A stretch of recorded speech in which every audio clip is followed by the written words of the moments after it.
Hey, good morning, friends, and thanks for joining me for another installment as we're going through this Catechism series. As part of the Catechism series, we're highlighting different categories of doctrines of the faith. And as we've been going through these categories, we've now arrived at the category of the Ten Commandments. So we're starting to go through each of those and find out what their implications are for us as believers. We've made it through the first five so far, but this morning we're going to look at Commandments 6, 7, and 8. And then in our next installment, we'll finish out this subset of this catechism series that we're doing together. So let's dive into this. Let's see what these other commandments have for us. If you're following along with how many questions we're going through, this is probably going to be 100 plus questions by the time that we're done. But this is question number 57. And it says this: what is the sixth commandment? Simply stated, the sixth commandment is, you shall not murder. We find that in Exodus chapter 20, verse 13. And of course, it's also repeated, as we've gone to before, in Deuteronomy chapter 5. Deuteronomy chapter 5 is essentially a parallel of Exodus chapter 20. But then the next question is, what does the sixth commandment teach us? And if we were to answer someone about this question, we might say something like, well, it teaches us that we should avoid hatred and anger. It should help us to understand that we don't have the right to just at will take a life, a human life. You know, I've heard arguments in the past from pacifists and others that try to say, oh, well, this commandment means that we shouldn't go to war. This commandment means that we shouldn't, shoot someone who tries to invade our home and vice versa. Those are stretches. What God is talking about in this commandment is the willful, purposeful desire to take a life. But I want you to notice that in this commandment and in the next one, commandment number 7, that Christ actually takes the essence of the commandment further and explains it on an even deeper level. Let me show you what I mean here. So for the sixth commandment, we're saying, you shall not murder. That seems pretty straight to the point. Yet Christ also encapsulates it with anger and hatred towards other people. In Matthew chapter 5, verses 21 through 24, he says, you have heard that it was said of those of old, you shall not murder, which we just said, and whoever murders will be liable of judgment. But I say to you that everyone who is angry with his brother will be liable to judgment. Whoever insults his brother will be liable to the council, and whoever says, you fool, will be liable to the hell of fire. So, if you are offering your gift at the altar and there remember that your brother has something against you, leave your gift there before the altar and go. First, be reconciled to your brother, and then come and offer your gift. So, in answer to the Pharisees and scribes, most likely, what Christ is saying here says, look, it says you should not murder, but let me take that a step further and remind you, you are not to harbor hatred and anger towards other people. Because essentially what we are doing is committing murder against them in our hearts. Christ says, see, I don't want to just talk about the physical action, which many of us would look on the surface and say, that's all that law says. But Christ says it goes much deeper. There's a heart issue behind these matters in commandment number 6. In 1 John chapter 3, verse 15, it says, everyone who hates his brother is a murderer. And you know that no murderer has eternal life abiding in him. James chapter 4, verse 1 through 3 says, what causes quarrels and what causes fights among you? Is it not this, that your passions are at war within you? You desire and you do not have, so you murder. You covet and you cannot obtain, so you fight and quarrel. You do not have because you do not ask. You ask and you do not receive because you ask wrongly to spend it on your own passions. So for those of us that want to say, oh, I've never killed anyone, that may very well be true. But how many times have we looked at someone that we know or care about with this indignation, with this anger and hatred? Friends, We are guilty of breaking God's law in more than physical deeds, but oftentimes we break God's law in matters of the heart. That's something to keep in mind as we're studying through this. There are ramifications of these laws in all the areas of our lives. And this leads us to the next commandment. What is the seventh commandment? The seventh commandment, again, straightforwardly says, you shall not commit adultery. Exodus chapter 20, verse 14. Again, that parallel passage in Deuteronomy chapter 5 is found in verse 18. You shall not commit adultery. But in making this a law, what does the seventh commandment teach us then? And again, as I pointed out earlier, Christ is going to go much deeper than just the surface, of the law here.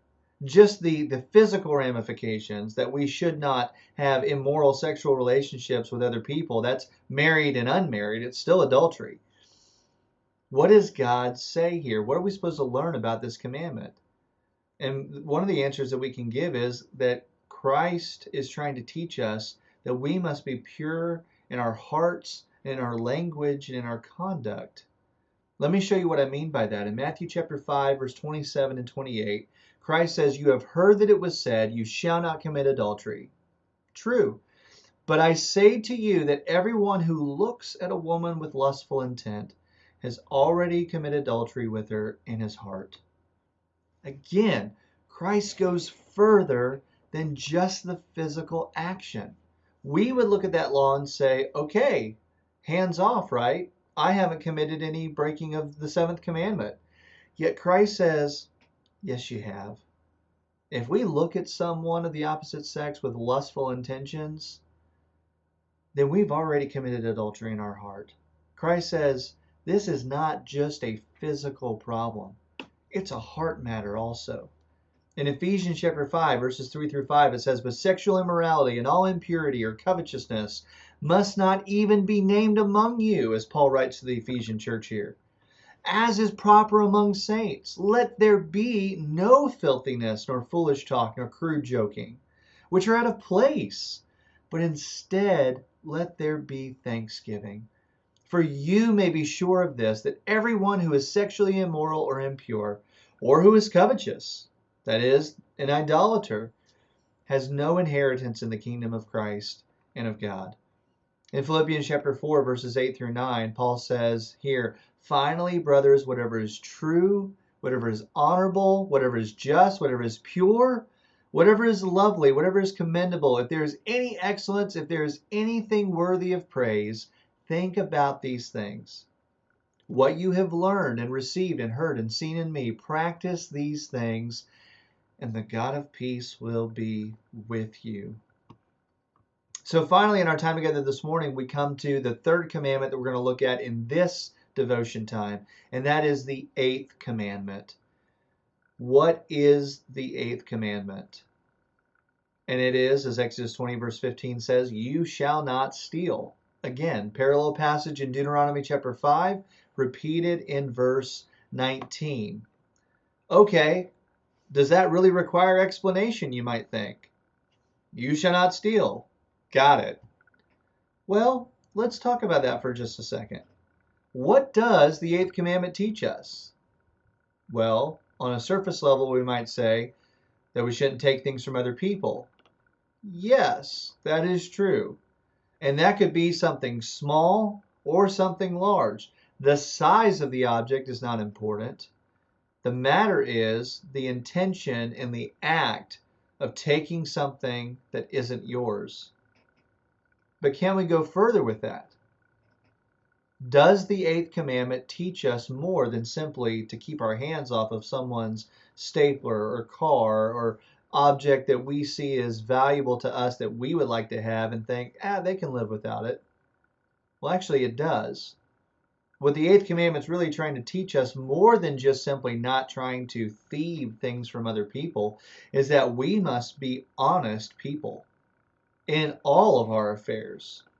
That's the part of not stealing, is that we are honest in recognizing this is not ours. It belongs to someone else. In fact, in Exodus 23, verse 4, we have an example of what Moses is conveying to the nation there as the Ten Commandments have been laid out to them. It says in verse 4, if you meet your enemy's ox or his donkey going astray, you shall bring it back to him. Now notice what this verse tells us.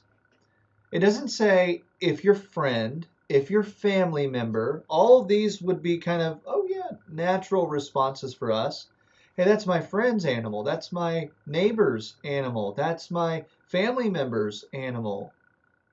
No, even to our enemies. If you meet your enemy's ox or his donkey going astray, you shall bring it back to him.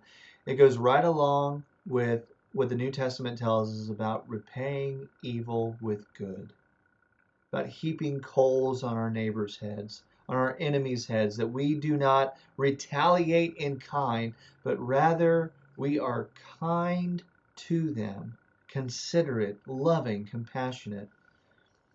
So even if it's your enemy, be honest. Oh, well, he deserves it. That's not the right attitude. They had it coming. Well, we're not the ones to justify. Rather, we're the ones to set the example of honesty and integrity in all matters of life. In fact, Proverbs 21, verse 6 through 7 says, the getting of treasures by a lying tongue is a fleeting vapor and a snare of death.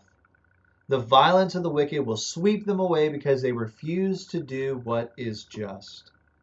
And in Ephesians chapter 4, verse 28, it says, let the thief no longer steal, but rather let him labor, doing honest work with his own hands, so that he may have something to share with anyone in need.